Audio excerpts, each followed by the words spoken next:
It's all about choice. It's all about whether the glass is half full or half empty. And that's not about the glass. That's in the way that we see it. That is in our head, not in the glass. I wish I could make this blink. It's all in your head. I wish I could go around with a sign blinking in front of me 24 hours a day. It's all in your head. It has nothing to do with outer circumstances, no matter what they look like, no matter how many other people believe that it has to do with outer circumstances. It's all in our head, and guess what? We are in charge of what goes on in our head. We are in charge of our thoughts, of our responses to experiences.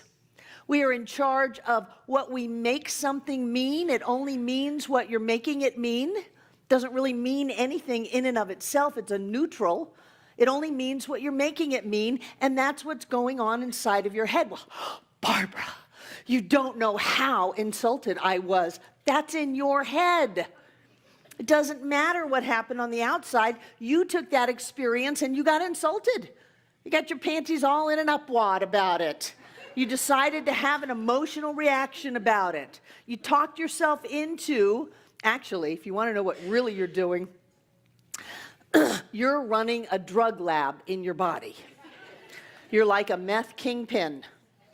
And every time you create a drama experience in your head, you trigger off this amazingly complex neurochemical response in which you actually secrete drugs into your body. You get high from it. That's why when people say you're a drama addict, it's true. You're literally addicted to the experience of the drama, not because of all of the turmoil, but because of the drugs that you're getting in your body. Your body stimulates a fight or flight response. The limbic brain goes crazy. Out comes adrenaline, which gets you all hyper and has you breathing heavy. Oh my gosh, do you know what they just said to me? Oh, I have every right to be upset. Oh my God, this is terrible. That's all a response of the drug lab that you have cooking in you. It's all going on in your head. I mean, let's be honest here. We're a bunch of druggies. And that's why it is so hard to let everything just be okay and to be happy at times. People think, oh, being happy and being joy-filled, that's got to be the best, right? Well, why do we struggle against it? We struggle against it because our natural default that we have created over millennium of fight or flight, is it a saber-toothed tiger? Are we going to need to defend ourselves? Is this really an attack on my very life? We've developed that to where we're dependent on it for a sense of security, and so we create drama. But it's not real. That's the thing. It's all in your head. You could just as easily have had a different response. So when you are looking at these teachings and saying, oh, well, I created that, it's not really real, it's real. It's just not the truth. When people look at someone, let's say in the medical profession, and they go, oh, it's just all in your head. I remember when fibromyalgia was first coming out, and people would be in terrible pain.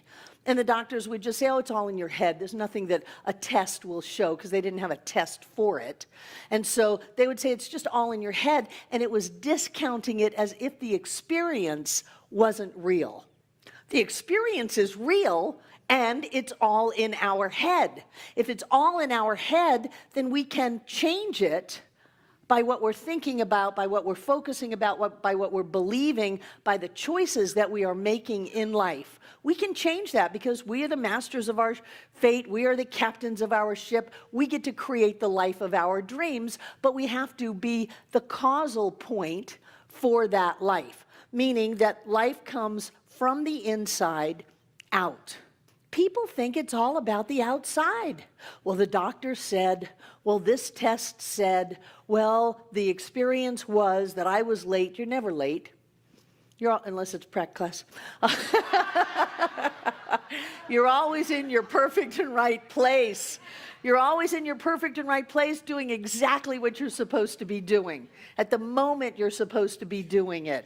You're always divinely guided and directed to have, be, do anything that is for your highest and best. So stop calling yourself names. I'm this, I'm that. No, you're not.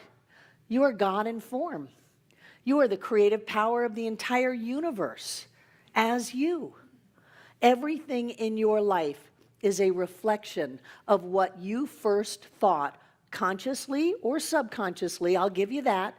Maybe you heard someone say it and it just took hold inside of you. That's why I won't listen to commercials about it being flu season. Maybe someone in your childhood said, we are this way, we are that way, and it took root. But you do not have to let that grow as who you are and what your life is. You can change that, but you have to change it inside of yourself.